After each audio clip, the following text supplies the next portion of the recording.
What's going on, guys? Good morning. Welcome back to United View. Hope everyone is doing very well, having a good Thursday. It is match day. Yes, Manchester United back in action, back under the lights, back at Old Trafford this evening. Ruben Amorim's first game as the Manchester United head coach in the Europa League against Bodo Glimt. Our European campaign continues. And how are we all feeling? Are we feeling excited? Are we feeling optimistic? Are we feeling good? I have a weird thing with Europa League games, and as you can see right there, this evening I will be live 6 p.m, 2 hours before kickoff, as per usual, going through the team news, going through the pre-match, and once the team news is out, I'll be joined by KG, the comedian, THA, Mr. the comedian, and we'll be guiding you through the match. But yeah, the Europa League games, it's a bit like It's just a bit weird, isn't it? The Europa League games. There's a bit of a weird atmosphere. I mean, hopefully this evening the atmosphere will be a bit better than it has been, in more recent weeks. Of course, in the more recent Europa League games, it's all been a bit flat, hasn't it? Whether that's because the football's not been great, whether that's because the last time we played in the Europa League, of course, Ruud was the interim head coach at the time, and people knew that Ruben was on his way, and it was like, oh, we haven't won in Europe in a year, so it was a bit flat, and the game wasn't too great, but we got the win in the end. So yeah, it's a bit. They're always a bit strange. The Europa League's a competition just in general, isn't it? That you start caring a bit more about as you get to the latter stages, if you get to the latter stages, but as I've been talking about the last couple of days, my prediction, my feeling is that in the next couple of months, the sort of emphasis and sort of perception of just how important the Europa League is to us this season will change dramatically. I mean, I think we already kind of know now that it's going to be very important, but I think we're still at the early stages of, well, you never know. Let's see what happens over December and January. We'll see where we are on the table. We'll see what the table's saying at the time and kind of go from there. But come the end of January, we might be like, about that Europa. That might be all of those eggs, or as KG would say, all of the Kev coins. I got 100 Kev coins are going on the Europa League. That's what we're doing. Yeah, you can't stop with the Kev coins. They all go on the Europa League. So it is important.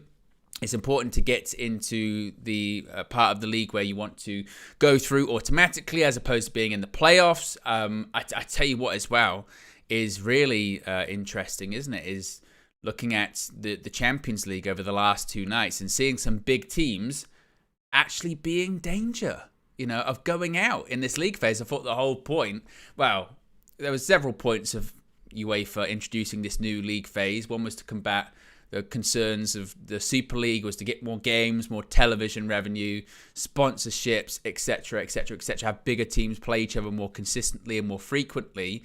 But you're looking at Real Madrid after losing against Liverpool last night. Aren't they like one spot away from possibly being in the elimination part of it? Man City are low down in there as well. So it's very interesting how it's all playing out. As for the Europa League itself, I mean, where are we again when it comes to where we are in the Europa League? Let's have a look. That Europa League table. We are. We're in the heavy heights of 15th in this Europa League campaign thus far. If we win tonight, I mean, it's always difficult to say because there's a lot of other teams playing. But should we win tonight, go on to 9 points, maybe we might push closer to those automatic spots. There's still time. But yeah, 15th, but undefeated. Only a few teams that are undefeated. So there you go. But we'll cover that all later on this evening. Before we even do actually get to stuff I did want to talk about, I did want to talk about some of the stuff with Ruud van Nistelrooy. By the way, I wish I could find the video. I wish I could find the video and the clip after we played Leicester at Old Trafford. I can't remember which game it was. I don't know if it was the 5-2 or I don't know if it was a 3-0. I think it might have been the 3-0, Ruud's last game.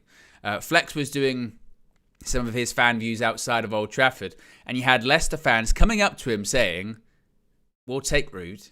Well, Steve Cooper, no good. We'll take Ruud van Nistelrooy. We'll have him. Thank you very much." And wouldn't you know it? It's happened. Ruud van Nistelrooy set to become the Leicester City manager. Now, it's a heck of a job, a tough job. I mean, considering their circumstances that they're in, it's not just, their how they've been, where they are in the league, how they've been playing thus far this season.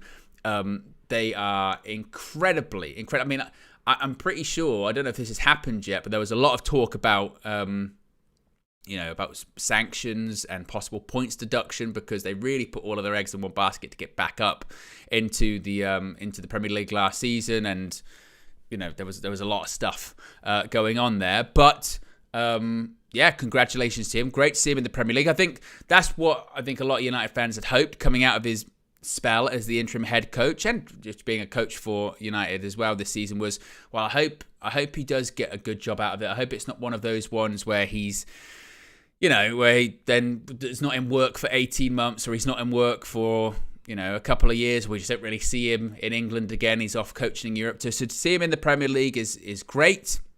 We've already played him twice this season, once in Carabao, once in the Premier League. We'll go to the King Power and Ruud will manage against us this season. But we did say at the time, didn't we? Football's a funny game. It is very, very much a what have you done for me lately business, isn't it? And if you can just stay in the mind of the people that make those decisions, if you can just stay in the mind of CEOs, chairmen, sporting directors, etc., owners, then you've got a chance. And Ruud managing in the Premier League at Leicester, like I said, really difficult job. But it's going to be really interesting to see what happens to him. So well done to him, absolutely. What are people saying in the chat? The Black Red says, no need to talk about Ruud, he's gone. Good on him, now let's move on. You can say congratulations. We don't need to do that, we don't need to, come on. We can be nice. Good for him. He steadied the ship. He steadied the ship at a time which we needed to steady the ship. So I'm glad for him. We can talk. It's not like, he's Voldemort. We don't mention his name, Ruud van Nistelrooy. Not in these parts, once again. Never, never, never. We can talk about Ruud. It's okay. We're not that bitter ex that never talks about people after they leave. We can't do that. We've already got over 500 people watching. We're close to 100 likes. If you haven't already, click the like button and be sure to subscribe as well. Bottom right-hand corner. Actually, you can see that. Actually, top right-hand corner. Only 10 away. Only 10 subscribers away from 182,500. So if you haven't already subscribed, there's a lot of stuff coming up over the next few weeks. It's a busy period for Manchester United. Not only, of course, we've got the game this evening and Sunday, but then next week, Arsenal away at the Emirates. In December, you got games against the likes of Manchester City, Spurs away. January, we got Liverpool, first game of the brand new year. We got Newcastle and Forest as well in December. Plus, so much other stuff going on at the moment. So yes, now's the time to subscribe if you haven't already and click the notification bell too. Tabra is in the chat, says United's ticket price increase is an absolute joke. Spoke about this yesterday. I think that Ineos, Sir Jim Ratcliffe are, well, I don't even know if they're running the risk. They are. You pulling moves and stunts like that will lose the goodwill of the United fans, and I've seen attempts to try and justify it as, well, PSR and, well, new stadium, new this, new that. No. It's not on the fans to pay for the club's misfortunes or the play for the club's underperformance. That's not... Oh, by the way, all right, so we've been terribly run the last few years and we haven't achieved what we should have achieved. We've underperformed, so kids and pensioners... pay us more money. That seems good. That seems completely fair and justified. No. But now's the time to push back on that. Absolutely. Right, let's talk about Marcus Rashford this morning. Won't be polarizing at all. Let's talk about Marcus Rashford. I did want to talk about some of Ruben Amorim's comments in his press conference yesterday. Of course, he and Bruno Fernandes spoke to the assembled media at Carrington. Fleck, our very own Fleck, was in the presser, got to ask a question to the Manchester United captain. Lots of people giving really positive feedback on social media and in the comments about that. So big up to Fleck. It's still wild now, isn't it, that you can have fan representation in there, and look, you don't always get the opportunity to ask a question. And there's a lot of media in there, and sometimes it might not be us. Sometimes it's the guys from Stretford Paddock. Sometimes it's guys from United Stand. Sometimes it's someone else, whoever happens to be in there. But it's an incredible privilege, and to see all the positive feedback is just fantastic. So big up to Flex for asking that question. But what really caught my eye in that press conference was Ruben Amorim's comments about Marcus Rashford. and about his ability to play as a striker, his ability to score goals. And I kind of touched on this at the end of the press conference reaction stream yesterday, that maybe it's one of those ones that if he said it about any other player, you maybe wouldn't pay that much attention to. But because of the history, and maybe because of, sort of the ups and downs of Marcus Rashford over the last 18 months or so, maybe it has a bit more weight to it, I suppose. I'm not sure. Now, if you haven't seen what Ruben Amorim said, I've got the clip here and the question too. I think it came from Neil Custis, and we'll pick up after Amorim answers this. Marcus scored 32 seasons ago, which was his career best, and he's slid since then. He's not even in the England setup. Can you see something in him that you can get him back to those levels? Yeah, I will try to help him. That position is not the best one for him, especially in the game like that. We have to kick with high pressure. We have to kick the ball so many times, and he was like fighting with two giants. So we'll try to find the right solution for him, as for the other players. But he has to be Marcus first of all to try to return to that moment. And then you will have the help of all the staff with all the club and all the fans, because he's a Manchester United boy, but he has to be the first one to really want. Interesting. Very, very interesting. He has to be the one to really want it. He has to be Marcus. And the striker's not the best position for him. And when I was watching this, to a peek behind the curtain, as you were, when I do those press conference streams, I kind of I've got the press conference here. I've got my notes that I'm sort of tapping away. And then I'll go and find the quotes afterwards and kind of marry the two together, make the graphics and all that kind of stuff. And then we'll do the press conference stream. And when he said about the stuff about Rashford, I did kind of go, that's interesting. Because, look, this is a guy, Ruben Amorim, that's only been working with Rashford for, at this point, 10 days or so. And the first thing he says is the striker's not the best position for him. If you take it bit by bit, the striker's not the best position for him. Now, is he saying just specifically, this past weekend against Ipswich, he was, like he said, battling against two giants? Or is he sort of saying, no, just doesn't, I don't think it works as a striker? And then he's saying, we'll have to find a solution for him.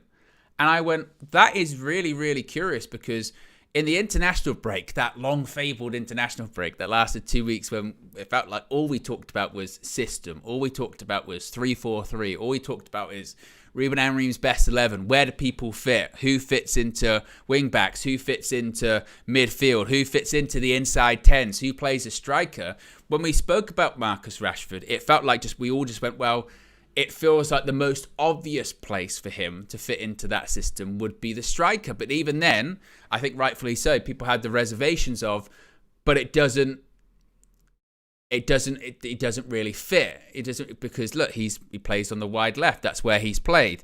And it's not as if we haven't seen him play up front before for Man United. We have, and because Erik ten Hag used him a couple of times as a striker, but even he would say, it's not ideal. The only reason he was kind of playing it at the time is because we had no strikers for a long period of time through Erik ten Hag's tenure. So you go, where does he really fit? So now Ruben Amorim's kind of got this conundrum where he's sort of going, well, I tried him in the striker. I still think, by the way, for largely the end of the season, I still think Rashford might end up playing as a striker because that's where he best fits. But where he best fits still isn't the best fit for the team and for his qualities. So I suppose it's a case of, can he adapt to what Ruben Amorim wants for him? Maybe it's not best for the striker role, but doesn't really fit for the inside 10. It's just, it's awkward. That's what it feels like. It's awkward. And Trademark says there, he fits the role more than anyone else in the squad. Maybe these are, I think, the legitimate conundrums that Ruben Amorim has on his hands with some of these players and some of these positions where he goes, all right, I like Rashford. I want to get Rashford into the team, and he has scored goals previously. We'll talk about goal scoring in a bit. We spoke about it yesterday, and I got the clip from the presser for that. But all right, do I kind of fancy him as an inside 10? I've got Bruno that I like to play there. I could play Ahmad there. I know Ahmad could play at wing back, but I could play Ahmad there. People, I would like to see Ahmad there. Maybe Mason Mount could play there. Who knows how long he'll stay fit, but I've got an option there. Okay, that's somewhere I could play. So maybe he doesn't really fit there. Definitely not going to be a wing back. He's just not that kind of player. So okay, then it feels like it's most likely that he would play up front. But does he have sort of the striker's instinct to play up front? He's willing to run, perhaps. But as I mentioned at the weekend, watching him against Ipswich, and maybe this is because of what Ruben Amorim was sort of saying there, he's battling against two giants. It's difficult. He's isolated. But I don't know. I felt physically watching Rashford, maybe he'd lost a yard or so of pace. And look, pace and the explosiveness that he has is a big part of his game. So if he's... And it seems crazy to say someone around the age of 27, 28 could be on the physical decline, but we've seen it in football before, particularly with players that have burst into the senior team, the starting 11 at a very young age, like Marcus Rashford did. Sometimes you can play too much football. Sometimes you can play too much football. Sometimes you can play too much, play through too many injuries. And Lord knows Rashford has done that for Manchester United in the past, where he has played too much and played through injuries to the detriment of himself physically. And sometimes that can catch up to you physically as well. Just ask people like Michael Owen, just people like Wayne Rooney. There's a reason by the time they got to kind of like 30, you go, kind of on the physical decline a little bit here. So could that be a case with Rashford too? Is it just purely a confidence thing? Like we've said many a time before with Marcus Rashford. Maybe it is just a case of if he continued to play as a striker up front, got a couple of goals, and then started to feel more confident in that role. Maybe it's just completely psychological. That might be a part of it as well. I've been when we've had this conversation about him over the last several weeks, I've been wanting to push back really on Rashford. And like I said, I know that he's a very divisive topic because he elicits a lot of strong emotions out of people. For me, I wasn't even participating, and I'm still really not. I'm not participating in the what if discussions about him really anymore, because for me the sample size is just too big. The reason we have those discussions, the reason those discussions happen is because for now Marcus Rashford isn't going anywhere, right? Marcus Rashford isn't going anywhere. It's not as if Marcus Rashford is going to leave Manchester United in January. The summer, you never know, anything can happen. But as of right now, when a new manager, head coach comes in mid-season, he's got the players that he's got, and he's got to try his best to get a tune out of them, even if that tune is not going to be too pretty to listen to or watch. But he's got to try. I just don't, participate in something like KG was kind of saying, well, maybe if he did this with Rashford, maybe if he did this with Rashford. It's just, again, I feel like we've seen it. And it's like the boy who cried wolf principle as well. Even if Marcus Rashford did go on a run of form between now and the end of the season, scored 15 goals or something ridiculous, and people are like, see, boom, he's back, I would still be incredibly skeptical, because I would say, fool me once. We've seen it all before. We've seen that before. You look at players, the best players, the top players, the elite players. They don't do the whole, all right, I'm going to play really well for like 3 months, 6 months, and then just disappear for like 2 years. And when they do have lower periods, they still deliver. There's a baseline level that they constantly hit. And you can't, for me anyway, you can't be considered a top elite player if it's like that all the time. What's one of my biggest frustrations is the on his day thing. On his day is great. When's that going to come around then? When or it's like the if he's fit thing. He's brilliant if he's fit. That implies that, again, there's inconsistency there. The best players aren't inconsistent. So when it comes to Ruben Amorim, can he get a tune out of Rashford? We'll find out, but I don't see long-term, sustained, consistent performances from him because we never really have. It's always been really up and down. And it's not even necessarily like, again, we have to talk in absolutes because that's what happens nowadays. It's not to say like, oh, the downfall of Manchester United or the reason we're in, where we are in the Premier League, the reason we're bottom half, it's all because of Marcus Rashford. That's it. No, that's not the case. Everyone is not pulling their weight. Now, I look at the senior players in that Man United team, that Man United squad, like a Rashford, who's one of the highest paid players at the club, like a Bruno Fernandes, like a Casemiro, like a Mason Mount, who's come in and just been injured the whole time. I look at those players and I go, you're not pulling your weight. The fact that we've had to rely on younger players like Kobe, like Garnacho, who are naturally, because of their age, going to be more inconsistent, and we expect consistency from them, but we don't expect consistency from senior players. The logic just doesn't work, does it?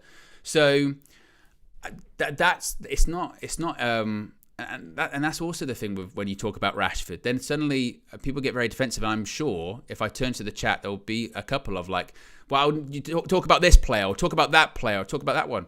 You're right. It's not just Marcus Rashford, but if you're going to have a conversation about Marcus Rashford, then you have to be open and honest and say that the consistency just isn't there.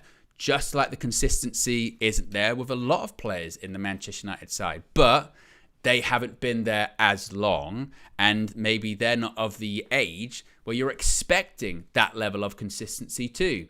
So those are the things that I think you have to consider with Rashford. So as far as can he play as a striker, I think he will continue probably to do so under Ruben Amorim, because I think that's where he best fits. But long term, I don't know if that's the right position for him. But then I don't know what the right position is for him in this Ruben Amorim system kind of moving forward either. And I think it's an interesting one. And then for, you could read into what he said, Ruben Amorim said at the end of that, where he says, but he has to be Marcus and he has to want it. Now, this is the curious thing with that kind of comment is if Ruben Amorim said that about another player, Kobbie Mainoo, right? If he said, how good do you think Kobbie Mainoo can be at Manchester United? And he said, I think it's got to be great, but Kobbie has to want it. He has to want it.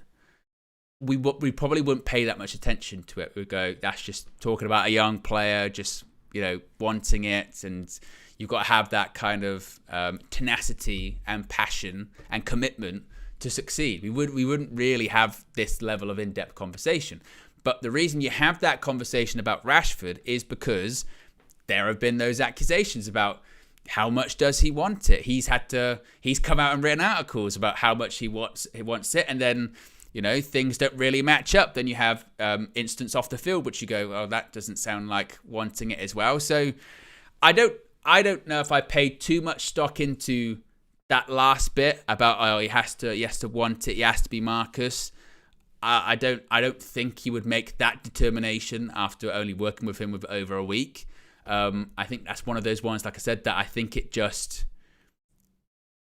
we probably pay more attention to that comment because of the history. I think the more interesting part is about him saying that striker's not a best position for him. But then the natural response is, okay, then where does he fit? Super chat here from Sir Ryan says, Rashi deserves another 100k to his wages. He funds half the YouTube channels. He also spoke about Bruno and Ahmad regards to goals. His every thumbnail. Well, I'm glad you brought it up, Sir Ryan. I'm glad you brought it up because, as I said, my very next clip that I'm going to play is about scoring goals. So I'm so glad you said that, Sir Ryan, because you literally have made my point that I was talking about earlier on, which is that it's not... I don't... When you're talking about one player individually, that's not in the absence of just refusing to acknowledge anyone else. It's not, and this is sometimes the problem with us as a fan base is we can't have sometimes these kind of conversations or open talks or debates about players with people getting their knickers in a twist and being like, oh, why are you singling out one player? Oh, why do you so you're saying gets back in? So you're saying that it's just Marcus Rashford. So you're saying, and it's not. It's not. I've just spoken about lots of senior players not pulling their weight, but when you're talking about Manchester United and you're talking about the failings, naturally, are you not going to talk about the senior players and the players that have been there the longest and the players that are on the biggest wages, the ones that have got the biggest expectation on them?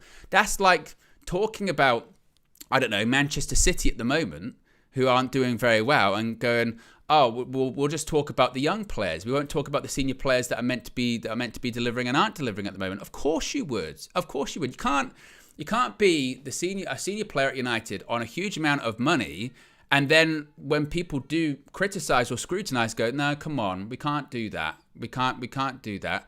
And there is this thing of like, Broderick says we spend a disproportionate time on Rashford. Maybe some do, but I've had plenty.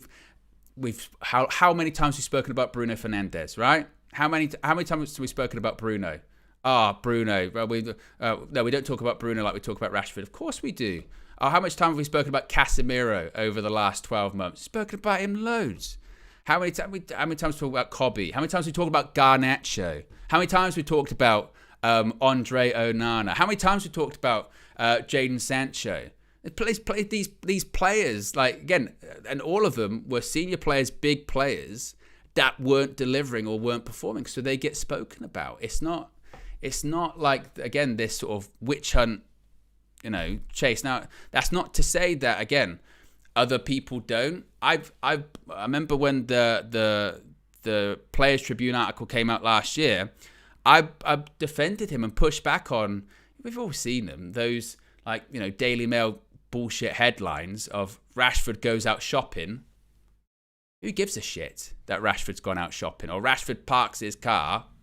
Who cares? That I defended him and Casemiro, when Gary Neville was saying his nonsense before about they went to the United States. They had time off. They had time off. He's can do that. But we also then can't be like, well, we just can't talk about it at all. Because then what we do, we're not having conversations for the sake of worrying that people think that it's a witch hunt. That doesn't really make any sense to me. Now, as you brought up, Sir Ryan, which was my next clip, because I've got it already pulled, it's not just Marcus Rashford. It's about other people scoring goals. Here's what Ruben Amorim had to say about scoring goals. Ruben, this club hasn't really had a recognised consistent goal scorer maybe since Zlatan or Lukaku. Do you see that's what this club needs? Because you left two strikers on the bench on Sunday, you played Marcus up front. It's got a lack of goals. Is that the major concern? No, of course, there is a concern in that, but I think we have to improve as a team because we have quality players that can score so many goals. But you can feel it in the second half. We controlled the possession of the ball, but we were not dangerous. Maybe because we spent the week trying to work on build-up, and then the rest was not work. So we will try to improve as a team, and Rasmus and Josh and Rash will score more goals. Even Bruno has to score more goals. Ahmad has to be better near the goal. All these guys need to improve, and we can score so many goals. We don't need to you are trying to, if I need a new striker to score goals, we need to improve as a team, and these players can score more goals. These players can score more goals. Exactly. Of course, you've got to pull the weight. Again, it's not on just Marcus Rashford. And frankly, a lot of the senior players haven't been pulling their weight for quite some time. Even that season when Rashford did score all of his goals, it was just him, wasn't it? It was just him. And other people have got to pull their weight, like Ruben Amorim mentions, whether it is Ahmad, whether it is Bruno, whether it is Rasmus Højlund, whether it is Joshua Zirkzee. Absolutely. So Ryan says, like I said, he's half your thumbnails. He earns his money through media exposure and image rights a lot. United's best forward for 5 years, fires manager. You know what, Sir Ryan, when you actually said that, I thought, let me check actually. Do you know in the last 8? Right? Because this is, if you're going to say stuff, then you should back it up with facts. In the last 8 thumbnails, Rashford, I think, was on 2, right? 1 this morning, because that's what we're talking about, Rashford. One of the other ones, he's pointing to his head because he scored at the weekend. And we're going, look, Rashford's pointing to his head with Ahmad. The rest, he's not. He's not. So this is what I'm saying about this madness where we convince ourselves, we convince ourselves things that just don't exist. We don't. Like, you're talking about Rashford all the time. The reality is, you're just here every time someone mentions his name, your ears prick up and go, talking about Rashford again. That's not what it's about. And of course, a senior player, one of the highest paid player, he's got to talk about it, isn't he? Of course, if Marcus Rashford scores at the weekend, he's going to get spoken about positively. You would hope positively, but that's what's going to happen. If Marcus Rashford's brought up in a press conference and Ruben Amorim says, "I'm not sure if striker's the best position for him," it's going to get talked about. Of course, it's going to get talked about. You know, we can't do that now. We're not going to do that. And again, I think the majority, or the large majority anyway, backed him in the international break when he was out in the US because he can do what he wants. It's just, it just again, but this is what happens. This is what happens when people get prickly about him, and it's just, again, we can't have these conversations. Now, Ruben Amorim's right with what he's saying there. About other people have to pull their weight. Absolutely. And that's just been a massive concern of mine. I spoke about it at length yesterday morning. My concern is, I don't know, I have no idea where the goals are going to come from in this United team. I look at the team that played against Ipswich at the weekend, and granted, in a lot of positions, there were people not available, particularly defensively and in the midfield. Quite a few people missing, or people just coming back from injury. So it's not the complete starting 11 at all. But from an attacking perspective, we largely had a lot of our attacking players available, and still you're looking at the team going, I just don't know if I can see where those goals are coming from. I mean, you're looking towards Bruno and going, you know, as an inside 10, you need to, as an inside 10, you probably need to get more numbers on the board now. And look, we're not talking about having conversations about people. It's only really been in the last, 4 or 5 games that Bruno Fernandes has started to kind of show up again. His start to the season was really, really poor. Really, really poor. And not good enough. And he spoke about it yesterday in the press conference. And he's right to. That when you're talking about who takes the blame, or the players have to take part of the blame for Erik ten Hag losing his job, absolutely. Absolutely, they got to take part of the blame of Erik ten Hag losing his job. Once again, no room for nuance, or it's got to be in absolutes. It's not just the players. It's not just Erik ten Hag. That whole situation wasn't working, and Erik ten Hag couldn't get the best out of those players, and also those players just weren't delivering in general too. But they have to take some blame, and like Marcus Rashford, Bruno Fernandes, as the captain of that team, as a senior player, signing a new contract in the summer, one of the highest earning paid players at the club, has to take a huge amount of responsibility and scrutiny, huge amount of scrutiny on that too. So you look at him saying he's got to be delivering more goals. He started scoring more goals in recent weeks. That's a positive. You're looking towards the strikers like Højlund, like Joshua Zirkzee, and again I go, where are the goals going to come from? You know, where are the goals going to come from there? I mean, we signed a striker in Joshua Zirkzee where, you know, we signed a striker where we know that he himself is not admittedly a goal scorer. You know, I remember Flex when he spoke to Kevin Hatchard in the summer. This is even before we even signed Zirkzee. We were being linked to him.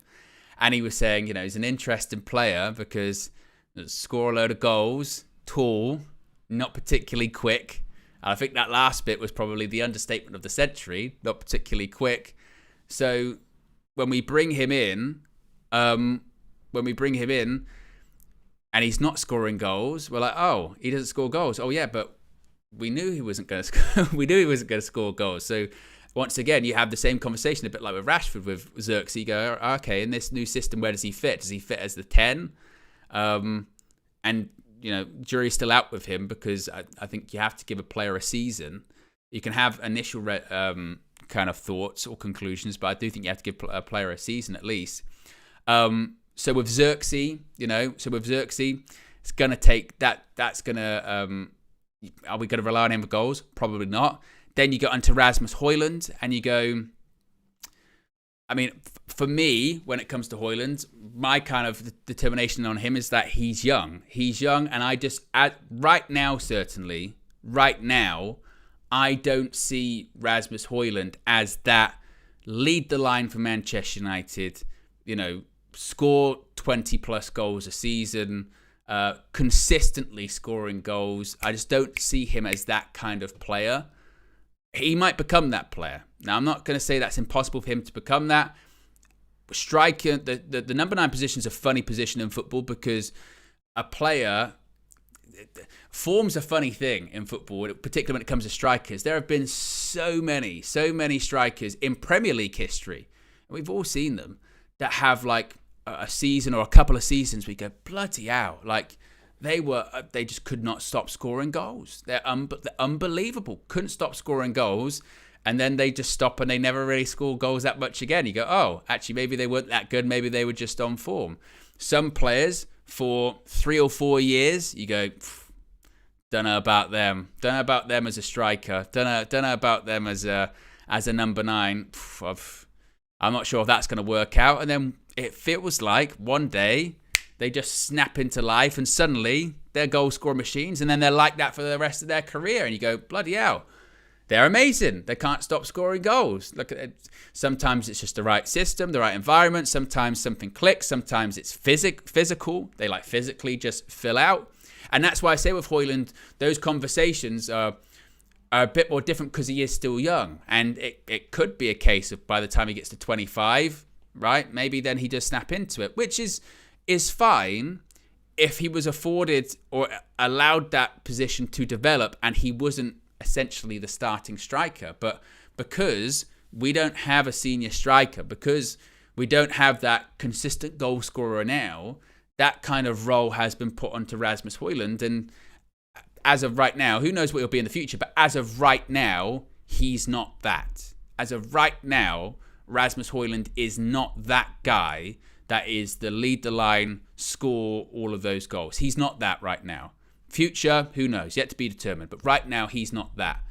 So naturally, and I know that Ruben Amorim kind of pushed back about this in the press conference, says, oh, you saying that I need to go out and sign another striker to score goals? But maybe that's what it might be. Maybe it is a case of, you've got to go find a striker that is in their prime, ready to go right now, and can score goals.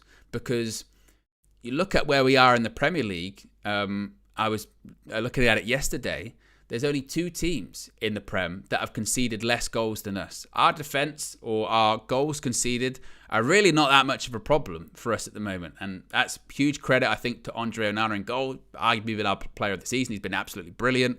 Our back 3 has changed a lot with injury, but it's been very solid. People like Matthijs de Ligt, I think, deserve a lot of credit. Obviously, Mazraoui deserves credit too. Defensively, been all right. We've been okay. Only two sides in the Prem have conceded less goals than us. We're kind of on par or better in that regard than quite a few of the teams above us in the Prem. But there is something like, I think it's like 16 more teams that have scored more goals than us in the Premier League. It's a lot. And that just shows the difference. And that's what you boil it down to. We're not scoring enough goals. Now, is that chance creation? Is that putting chances away? It's probably a bit of both. Earlier on in the season, I don't know what the stat is now. I don't know what the metric is now. But earlier on in the season, it was that we had, was it the highest or underperforming XG? Whatever the one may be, is we were creating chances. We just weren't scoring. But then how do you fix that? Do you fix that of like, all right, again, it's purely a system kind of issue. Once the patterns start clicking in with Ruben Amorim, we'll be creating more easier chances and people will score. Or again, is it just a case of where we don't have that person, that player that is going to consistently put the ball in the back of the net? And that's why I think when we look at, when we look at the summer, once again, we're going to be going, we need a striker. Now, whether it is Gyökeres, whether it is someone else, I don't know. But maybe it also highlights the difficulty in signing a striker too. Maybe it is highlights that difficulty as well, because I think I saw a clip the other day. I forget what it was.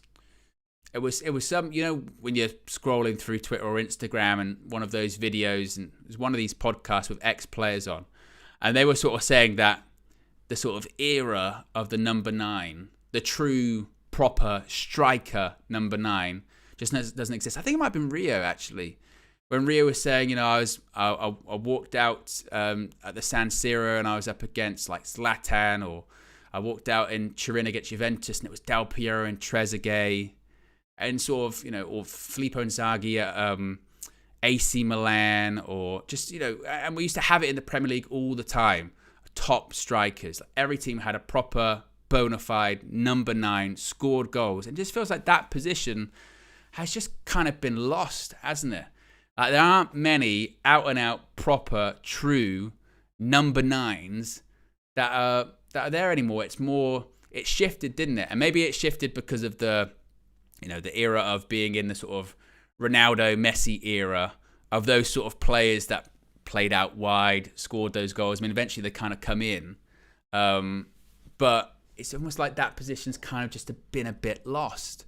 And maybe that was what makes it difficult to try and find those places. You're always taking a risk. You're always taking a gamble. There aren't many sort of ready-made people out there, or there are lesser people there, and it's about whether they can take the step up. So maybe that's just a more of a wider conversation, a wider debate of just those number 9s just aren't out there as much. Super Arch says, we blame Rashford a lot, but how many chances did we actually have last game? How many did Rashi miss? Is he really the problem, or something else? But again, this goes back to my point. It's not to say, and I don't know, I'll say it again, I don't know how many times I probably will need to say it even more. It's not that Marcus Rashford is the problem. I am not saying that, all right? I will say it one more time. It's not that Marcus Rashford is the only problem. It is not that whatsoever. Across the board, from an attacking perspective, we are not good enough. You look at, again, our attacking numbers speak for themselves, don't they? Our attacking numbers speak for themselves that we cannot score goals this season. That is not all on Marcus Rashford. That is not fair to say that is all on Marcus Rashford. That is absolutely fair to say, right, Bruno, Rashford, Højlund, Xerxes, Garnacho, etc. Those are the attacking players. Collectively, they are not scoring enough goals. So it's not a case of being like, oh, just Marcus Rashford. If you're going to go through those players individually, you can have conversations about them.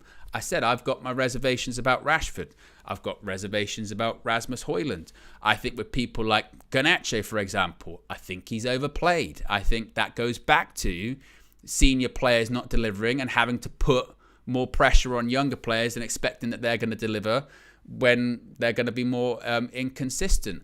I look at people like Mason Mount, not necessarily a goal scorer, but in terms of an availability perspective, I'm going, spent a lot of money, number 7 shirt, not available a lot of the time. I look at Joshua Xerxes and I go, okay, what were the recruitment team thinking when they got him, just in terms of how he was going to fit into the team? What was the idea for him? You're allowed to have, and we should have, conversations about individual players, but it doesn't absolve the collective either. And again, that's when I think it goes back to the talking in absolutes. That if you talk in absolutes, or if you think that talking about one player means just neglecting having a conversation about everyone else, then that's just not the case. It's not, because We can have players about any player individually in this team. My goodness me, could we have conversations about any player in this team about their faults, their what they do bring to the team, because we've not been good for ages. So that's where it's at when it comes to with Marcus Rashford. That's where it comes to with Bruno Fernandes, with scoring goals, with Ruben Amorim, and the rest of them. Hopefully this evening, we'll score goals. Hopefully this evening, not only will we score goals, we'll win the game, back-to-back victories in the Europa League, back-to-back wins in Europe, and hopefully with that will mean that we rise up the table even more, get into those automatic positions, and don't have to play in a playoff. Yes, I mean, how many games are left for us in the Europa League? I think. How many games are left in the Europa League? We've got. Bodo Glimt tonight. We got, was it three more matches left? I think it is. So, or was it four including tonight? 4 including tonight. I was looking forward to the next lot. So 4 more games, halfway through, and hopefully get into those automatic positions and go through to the next. Also, as well, if you do go through automatically, then you don't play for ages, do you? You don't play for a while until, what is it, like March or something? There's a long period there you don't play for, which we could use, certainly, couldn't we? So, yes, there you go. But as I mentioned, I'll be live at 6 p.m., 2 hours before kickoff, as the team news comes in.